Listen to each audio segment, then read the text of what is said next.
우리가 성경을 보게 되면 서원, 맹세, 와 같은 그러한 것들이 나옵니다.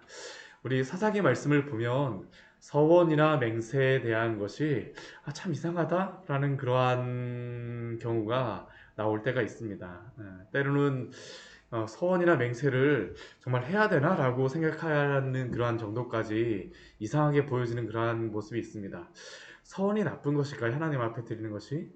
내 소원을 주께 드리라라고 분명히 그 시편의 그러한 기자는 그렇게 고백을 하는데, 어, 그 우리가 하나님 앞에 그 서원을 드리며 우리가 한다라는 것은, 맹세를 드린다라는 것은 오직 하나님만이 우리의 주권자요, 우리를 인도하시는 분이시기 때문에, 사실 우리의 참 믿음을 하나님 앞에 모든 것을 다 걸고 드리는 것. 하나님만이 나의 그러한 구원자라는 그러한 믿음이 있기 때문에 우리가 서원을 하고 맹세를 하는 것입니다. 오직 하나님만 의지하겠다라는 게 바로 이 서원과 맹세입니다. 근데 이 서원과 맹세를 주님 앞에 가장 순수한 그러한 믿음의 그러한 모습을 드리는 것인데, 이 서원과 맹세를 드리는 그러한 모습 앞에 문제가 무엇일까요? 서원을 가지고 하나님을 움직이려고 하는 겁니다. 하나님이 전부라는 것 때문에, 하나님만이 나의 구원자이시며 하나님만이 내가 의지할 뿐이십니다라는 그러한 그 모든 것을 다 드려서 하나님만 의지하는 게 바로 서원하고 맹세하는 그러한 신학의 고백인데, 이것을 하나님을 의지하는 데 사용하지 않고 내 것을 이루기 위하여서, 이 사사기 말씀에서 이 맹세와 서원이 이상하게 보이는 것이 바로 그것입니다. 이스라엘의 왕이 없었더니 자기 속인에 옳은 대로 행하였더라. 서원이나 맹세조차도 어떻게 할까요? 하나님 중심일까요? 하나님 중심이 아니라는 겁니다. 오늘 우리가 어제 그 말씀을 보았는데, 우리가 이 사사기 뒷부분에 보게 되면 하나님이 왕이시지 않기 때문에 여러 가지 모습들이 나옵니다. 근데 이 모습들을 보게 되면 오늘 저희가 말씀도 읽어보았지만 참 하나님을 의지하고 무엇인가 형태의 그러한 모습만으로서는 굉장히 신앙이 있고 말하는 것만으로서는, 그런데 행동은 어떡할까요? 하나님하고 전혀 관계없이 행하는 것이 바로 오늘 이스라엘 백성들의 모습입니다. 오늘 말씀에서는 이스라엘 백성들의 어리석은 그 서원에 두 가지 모습이 나오면서 이들이 하나님을 의지하고 한다라고 하지만 참 이것이 얼마나 하나님을 떠나 있는가라는 것을 보여주는 게 바로 오늘 말씀이죠.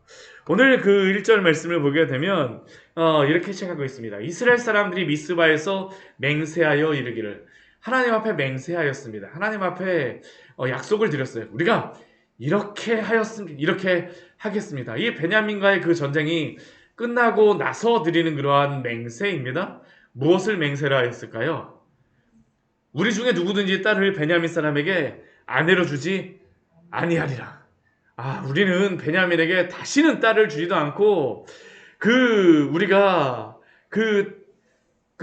이거 딸을 얻어오지도 않겠다라는 게 바로 이 베냐민과의 그러한 관계라는 것이죠. 베냐민이 너무나 큰 죄를 하나님 앞에 졌습니다. 우리는 저 사람하고 절대 상종하지 않을 거예요. 라고 지금 그들이 맹세를 하였죠.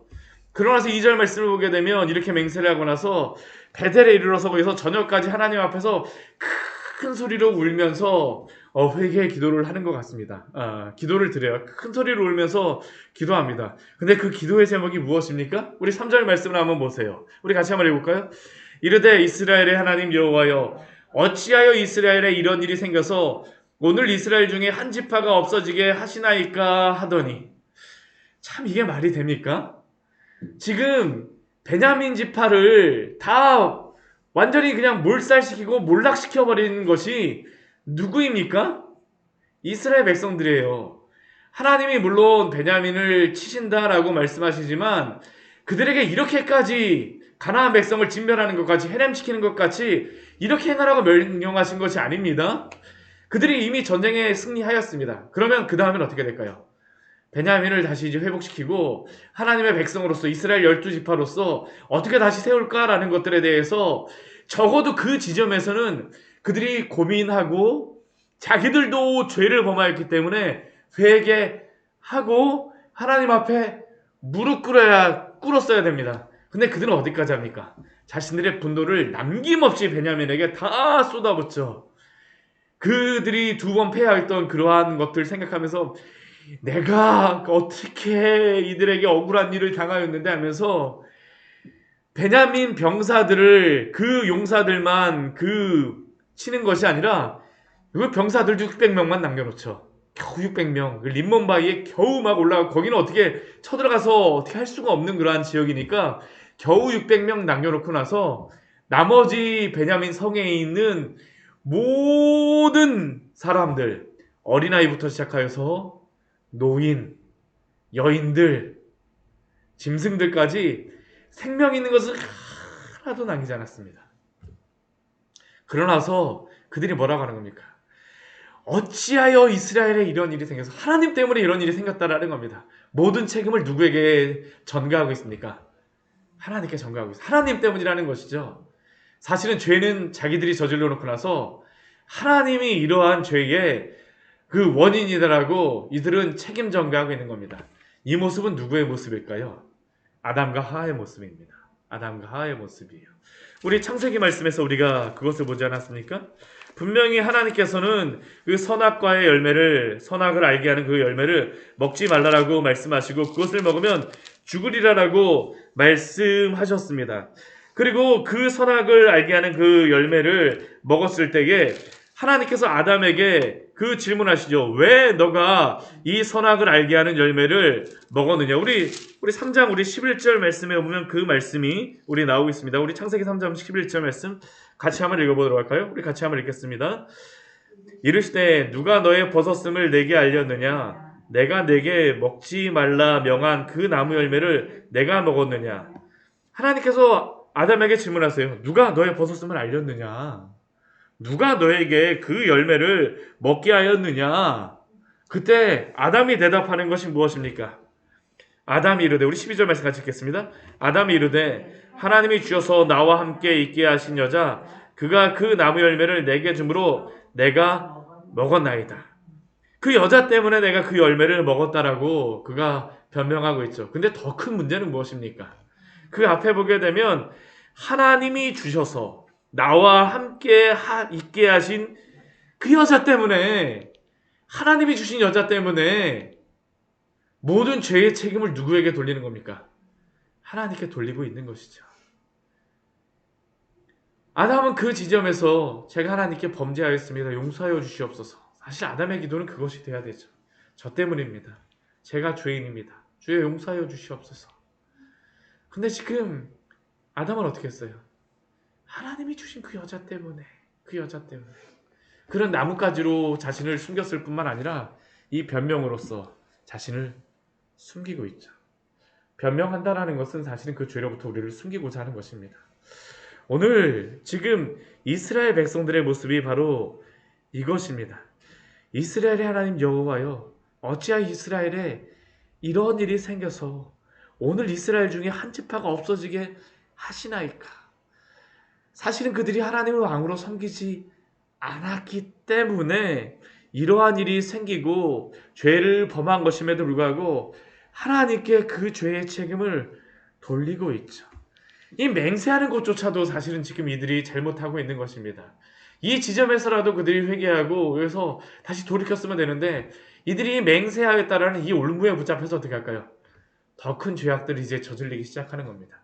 하나님을 의지하는 것으로서 맹세를 하는 것이 아니라 자신들이 나는 그들보다 나아요라는 게 이 맹세의 그러한 이유가 되는 것이죠. 지금 이 사사기 말씀에 이 말씀을 보면서 이들이 맹세하고 하나님 앞에 무엇인가를 드리고 막 회개하고 그러는 모습 같지만 사실은 이 어떤 한 가지 행동 가운데서도 하나님을 왕으로서 모시고 하는 것이 없습니다. 만약 그들이 하나님을 왕으로 모셨다면 그 자리에서 어떻게 됩니까? 회개하고 주님 앞에 돌아와야 돼요. 그렇지 않는다는 것이죠. 이제 점점 그 죄가 오히려 더 확산되는 것을 볼 수 있습니다. 우리 이제 4절 말씀을 보면 이제 이스라엘 백성들이 이렇게 하고 나서 그 다음날 일어나서 제단을 쌓고 번제와 화목제를 드립니다. 이 번제와 화목제를 드리면서 그들은 무엇이라고 생각했을까요? 저는 참 이 번제와 화목제를 드리면서 이들이 무슨 생각을 했을까라는 그러한 것도 참 여러 가지 생각을 들게 합니다. 하나님이 이러한 문제가 생기게 했는데 저희가 그래도 번제와 화목제를 하나님 앞에 드려드리는 거예요. 우리가 하나님 앞에 있다니까요. 이러한 마음이 아니었을까요? 사실 지금 이 번제와 화목제를 드린다라고 하면서도 이들이 하나님께 정말로 예배를 드리고 있는 것인지, 이들이 이렇게 그 번제와 화목제를 드리면서 예배를 드렸습니다. 그러고 나서 그들이 또 다른 맹세를 또 한 가지 또 기억합니다. 또 다른 맹세가 무엇일까요? 이들은 두 가지의 맹세를 하였었어요. 우리 5절 말씀에 보게 되면 이스라엘 자손들이 그들 안에서 이 예배를 드리고 나서 이야기합니다. 이스라엘 온 지파 중에서 총회와 함께하여 여호와 앞에 올라오지 아니한 사람이 누구냐? 조사를 시작합니다. 누가 그 이 총회에 참석하지 아니하였는가라는 조사를 시작해요. 이제 막 세고 있는 거죠. 어떤 사람들이 오고 어떤 사람이 오지 아니하고, 이것을 하는 이유가 무엇일까요? 맹세하였기 때문이라는 겁니다. 두 가지의 맹세가 있었어요. 그 딸을 주지 않겠다. 두 번째는 무엇입니까? 미스바에 와서 여호와 앞에 이르지 아니한 자는 반드시 죽일 것이다. 우리와 함께하지 아니한 자는 베냐민과 같은 사람이라는 게 바로 이들의 그러한 생각이었습니다. 근데 지금 여기서 전쟁에 다 승리하고 나서 뒤에 와서 이 맹세를 다시 기억하는 이유가 무엇일까요? 더 큰 죄를 짓기 위하였습니다. 사실은 맹세를 지키는 것처럼 하지만, 사실 지금 이들이 이 하나님 앞에 번제와 화목제를 드리다 보니까 무슨 생각이 생겼습니까? 우리 6절 말씀에 보게 되면 그들의 형제 베냐민을 위하여 뉘우쳤다라고 말씀하고 있습니다. 후회하고 있는 것이죠. 우리가 왜 이렇게 했을까? 하나님 앞에 우리가 큰 죄를 지었구나. 지금 이제 회개하는 것처럼 보입니다. 뉘우쳤습니다. 오늘 이스라엘 중에 한 지파가 끊어졌도다. 이스라엘은 12지파가 한 민족입니다. 한 지파가 끊어지게 되면 사실은 이스라엘이라는 이름을 쓸 수조차 없는 것이에요. 쓸 수조차 없죠. 각 지파 이름으로 다 나아갈 수밖에 없죠. 우리가 한 지파를 없애버렸구나. 하나님 앞에 우리가 잘못하였구나. 회개하는 것 같습니다. 근데 이렇게 하면서 그들이 내린 그러한 결론은 무엇일까요? 우리 7절 말씀에 보게 되면 베냐민을 이제 회복시켜야 된다는 그러한 생각이 났습니다. 어떻게든지 간에 다시 베냐민을 12지파 가운데 하나로 더 만들어야 돼. 그러니까 이제 아내를 찾아주는 문제가 생기게 되죠. 베냐민을 만들려면 그 남은 그 600명의 사람들을 통해서 베냐민을 회복하고자 하는 게 이 사람들의 이제 생각입니다. 7절 말씀에서 우리가 어떻게 하면 아내를 얻게 하리요. 근데 그들은 맹세를 했습니다. 무슨 맹세를 했어요? 우리는 딸을 주지 않겠다. 이 맹세를 지켜야 됩니다. 그러니까 그들이 그 8절 말씀에서 하는 그 두 번째 맹세에 대한 그 이유를 이제 우리에게 말씀해주고 있죠. 여호와께 이르지 아니한 자가 누구냐? 누가 이 총회에 참석하지 아니하였느냐? 참석하지 아니한 자는 다 어떻게 합니까? 다 죽이겠다라고 하죠. 근데 그 참석하지 아니한 사람들을 찾아보다 보니까 야베스 길르앗 사람들입니다. 야베스 길르앗 사람들. 근데 이 야베스 길르앗 사람들이 사실은 이 전쟁에 참석했는지 참석하지 않았는지는 분명하진 않습니다. 왜냐하면 우리가 20절 말씀, 우리 20장 1절 말씀 보게 되면 우리 이렇게 그 말씀을 시작하셨어요. 이제 전쟁을 시작하기 전에 모든 이스라엘 자손이 단에서부터 부엘세바까지 다 이르렀습니다. 근데 여기에는 누구도 있었습니까? 요단 동편인 길르앗 땅에서도 왔다라고 말을 하고 있죠. 그 길르앗 땅에 사람들이 왔습니다. 이 길르앗 야베스는 이 길르앗 땅에 있는 사람들입니다.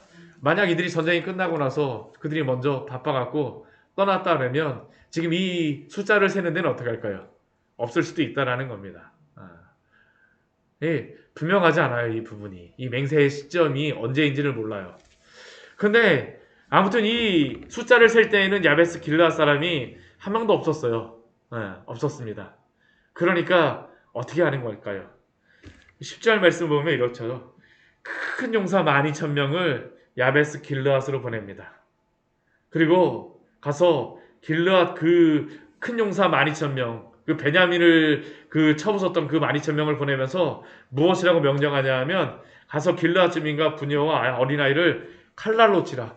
또다시 다 진멸하라는 겁니다. 또다시 해렘을 행하라는 것이에요. 왜요? 그 야베스 길르앗 중에서 남자와 자지 아니한 처녀를 얻어오라는 것이죠. 600명의 아내를 어디로부터 얻어내겠다라는 겁니까? 야베스 길르앗으로부터 얻어내겠다라는 게 지금 이들의 목적이죠. 그들이 하나님 앞에 맹세하였던 그러한 맹세가 어떤 겁니까? 맹세를 통하여서 또 다른 죄를 행하고자 하는 게 바로 이스라엘 백성들의 모습입니다. 이것이 하나님의 뜻일까요? 아니요. 하나님의 뜻이 아닙니다. 하나님의 뜻이 아니에요. 차라리 여기서 그들이 회개를 하고 하나님 앞에 돌아와야죠. 거기서부터 시작을 해야죠. 근데 그들이 이렇게 행하여서 그 길르앗 야베스에 있는 그러한 모든 사람들을 다 진멸하고 젊은 처녀 400명을 우리 12절 말씀해 보게 되면 얻어왔다라고 말씀합니다. 그 젊은 처녀 400명을 얻어왔는데 우리 12절 가장 마지막에 보게 되면 이들의 행동에 대해서 우리 무엇이라고 말씀하냐 하면 우리 하반절 말씀 보면 그들을 실로 진영으로 데려오니 이곳은 가나안 땅이더라 라고 말씀합니다. 이 실로는 어떠한 땅일까요? 하나님의 언약궤가 있는 곳입니다. 하나님의 임재가 있는 곳이에요. 그들이 이 땅에 이 젊은 처녀 400명을 데려왔습니다. 자신들은 이 베냐민 사람들에게 아내를 얻어주겠다라고 무엇인가 방법을 찾아냈다라고 해서 데려왔지만 그들이 행한 일은 어떠한 행동일까요? 실로 진영에 하나님의 그러한 일들을 행하는 것 같지만 하나님 앞에서 행하는 것 같지만 그들이 있는 그곳은 어떠한 땅이라고요? 이곳은 가나안 땅이더라 라고 말씀합니다. 이들은 하나님의 그 거룩한 임재 앞에서 가나안 백성이 행하는 그 악행을 행하고 있다라고 성경은 우리에게 말씀하고 있는 것입니다. 하나님을 왕으로 섬기지 않는 백성은 하나님이 주신 그 땅에서 가나안 백성과 같이 살아가게 되었다라고 우리에게 말씀하고 있죠. 사랑하는 성도 여러분, 우리가 이러한 어리석음에 빠지면 안 됩니다. 우리가 예수님을 믿고 구원받은 자가 되어졌다면 우리의 삶도 어떻게 될까요? 하나님을 왕으로 모시고 하나님과 동행하며 하나님의 말씀에 따라서 거룩하게 살아가야 될 줄 믿습니다. 오늘 이스라엘 백성들이 이것에 실패하고 있는 것이죠. 그들이 하나님의 땅에 들어왔다라고 하지만 그곳에서 그들은 어떤 민족과 같이 살아간 것입니까? 가나안 백성과 같이 살아갔다라고 우리에게 말씀합니다. 예수님을 믿고 구원을 받았으면 그리스도인으로서 살아가십시오. 그리스도 안에서 살아가십시오. 주님과 동행하며 살아가십시오. 이것이 성도가 행할 수 있는 가장 행복한 삶입니다. 오늘 이 말씀을 우리에게 주시는 그러한 이유가 참 중요합니다. 이스라엘 백성은 이렇게 하면서 자기들의 그런 어떤 필요들을 계속 충족하는 것 같지만 이들은 결코 행복하지 않습니다. 가장 행복한 삶은 무엇일까요? 세상에 무엇인가를 계속 가져가서 그 안에 집어넣는 것이 아니라 하나님과 동행하며 살아가는 것이 가장 행복한 삶입니다. 주와 동행하며 살아가는 것이 가장 큰 기쁨입니다. 이스라엘은 그것을 모르고 있는 것이죠. 오늘과 주님과 동행하심으로 그리스도 안에 있는 그 기쁨을 누리면서 살아가시기를 축원합니다. 같이 기도하도록 하겠습니다. 하나님 아버지, 오늘 말씀을 통하여서 우리에게